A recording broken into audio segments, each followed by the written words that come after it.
Okay, picture this. It's 10:47 p.m., the moon is doing its quiet moon thing, and Alex is in a committed relationship with his phone. I mean, he's scrolling like it's his day job. I'm over here pretending to be shocked, but secretly I brought popcorn to watch the tragic blue light romance unfold. Blue light is like that one friend who shows up uninvited and eats all your snacks, helpful sometimes, but terrible at parties. I explained to Alex that screens emit blue wavelengths that tell his brain, "Hey, it's daytime, buddy." He blinked, then blamed his phone's chemistries like it was a raccoon that ate his homework.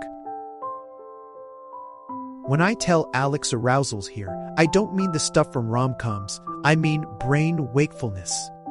His brain reads notifications as tiny adrenaline espresso shots and then wonders why falling asleep feels like negotiating with a tiny caffeinated lobbyist. He nodded solemnly, like he understood and also wanted another notification just to spite me. I remind Alex that sleep isn't optional. It's a non-negotiable subscription. Your body auto-renews whether you like it or not. He made a dramatic gasp like he'd been charged late fees on his REM cycles. I told him there's no snooze on sleep debt, only interest and regret. Here's the elevator pitch I give Alex. Fewer blue photons, calmer brain, deeper sleep, and a morning where you don't resemble a grumpy weather map. He perked up, like he'd heard free breakfast. I added that this works best if he doesn't treat the rules like suggestions from a mischievous neighbor. I promise Alex and you that this routine isn't a medieval tech purge. It's a kind, step-by-step nudge toward actual rest. He raised an eyebrow like he expected a pop quiz. I told him there will be no torches, just a little planning and fewer late-night doom scrolls.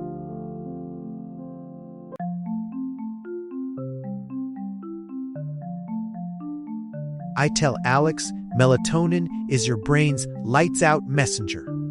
When blue light floods in, melatonin gets confused and decides to take a long break, like a mail carrier stuck in traffic. He pictured a tiny mailman in sunglasses and laughed, which I took as a sign the analogy worked. Circadian rhythm is basically a DJ that controls when you want to party and when you should fade out. Alex tried to imagine his circadian DJ wearing headphones and a robe naturally. I told him to feed the DJ regular signals, darkness, quiet, and predictable routines.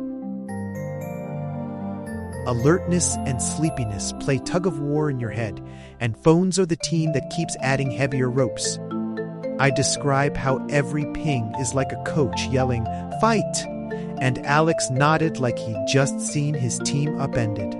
He then tried to bribe me with a snack to light the rope on fire, which I politely declined. Alex once thought lowering brightness was like putting a blanket over the sun. Cute, but not enough.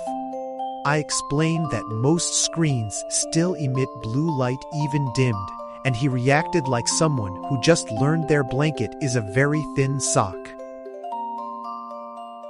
I tell Alex algorithms are basically caffeinated hamsters trained to keep him scrolling. Notifications, autoplay, infinite feeds. It's a recipe for staying awake longer than you intended. He accused the phone of being slee, and I reminded him Alexa has nothing on these apps. Night mode helps, sure. It's like swapping coffee for tea. I explain it's a useful tool, but not a magic spell. Combine it with other habits if you want to actually sleep. Alex sighed in relief and immediately turned on night mode like a man who just found an umbrella in a thunderstorm.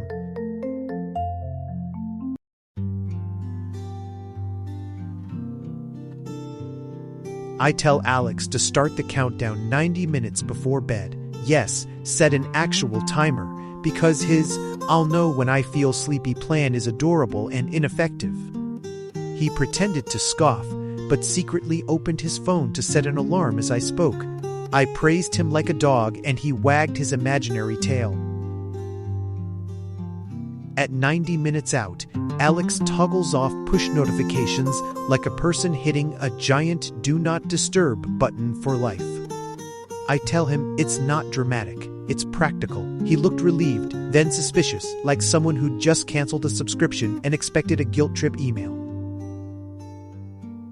I watch Alex stop autoplay like a valiant hero cutting the villain's encore. Autoplay is the gremlin that whispers one more episode until dawn. He stared at me as if I'd just recommended flossing, but did it anyway because he's a good sport when it comes to health tips. I instruct Alex to schedule blue light filters to ramp up as the evening progresses. Think of it like dimming the world slowly, not smacking it with blackout curtains. He imagined a tiny sunset app painting his screen orange and gave it 2 enthusiastic thumbs up. I appreciated the theatrics. Alex and I agree on a tech curfew, a firm cutoff time when devices go to their beds and stop being allowed in the bedroom. He made a mock dramatic goodnight to his phone and placed it face down like a sleepy animal. I applauded the ceremony. Rituals work, even silly ones. Finally, we charged devices outside the bedroom. Alex pretended he'd forgotten the wiring and then celebrated like he'd discovered a new continent when the plug fit. I reminded him, if your phone isn't within arm's reach, your hand can't betray you at 2 a.m.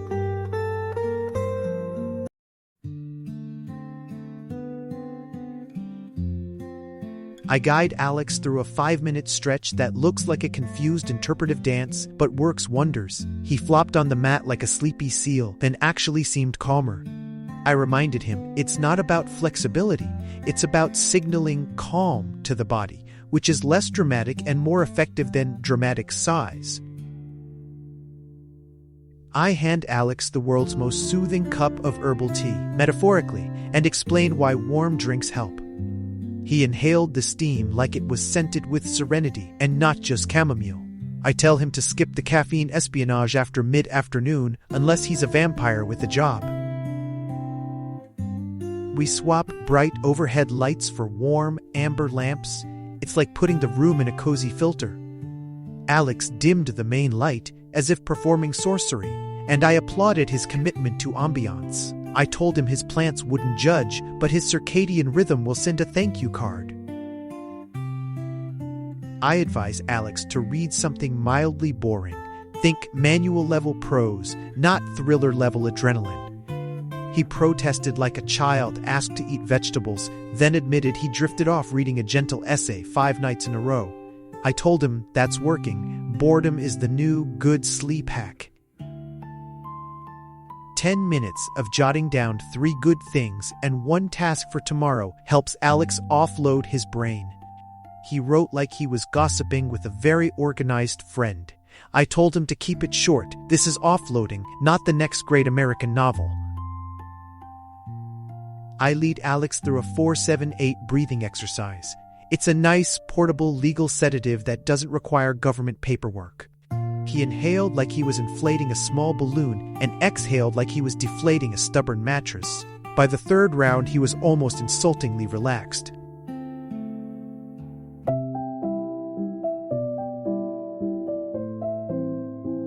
Sometimes your phone is like that friend who refuses to lead the party. It keeps attracting your attention. I watch Alex check his pocket reflexively and remind him to make the charging station less convenient because out of sight is surprisingly effective.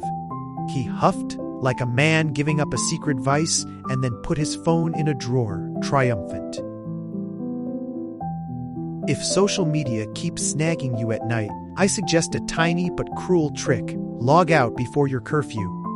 Alex made a face like he'd been told to jump into a cold lake, then did it and immediately felt freer. There's something about the friction of re-logging that saves more nights than you'd expect.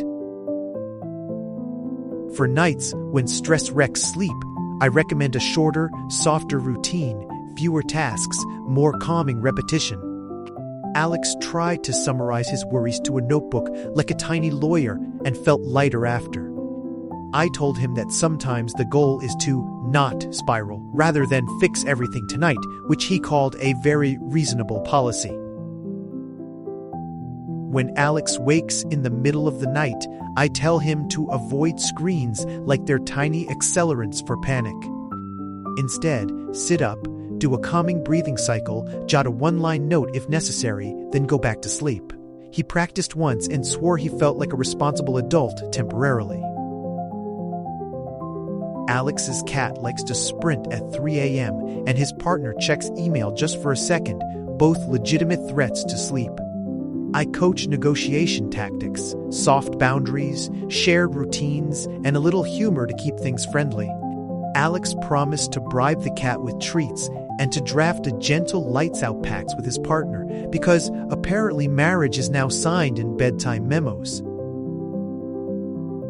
If the routine feels boring, that's actually a win. Dull evenings lead to better sleep. Alex complained about bland evenings, then fell asleep while watching a nature documentary about snails, which I judged 0%. I told him to embrace boring, like it's the most exciting part of a wellness revolution.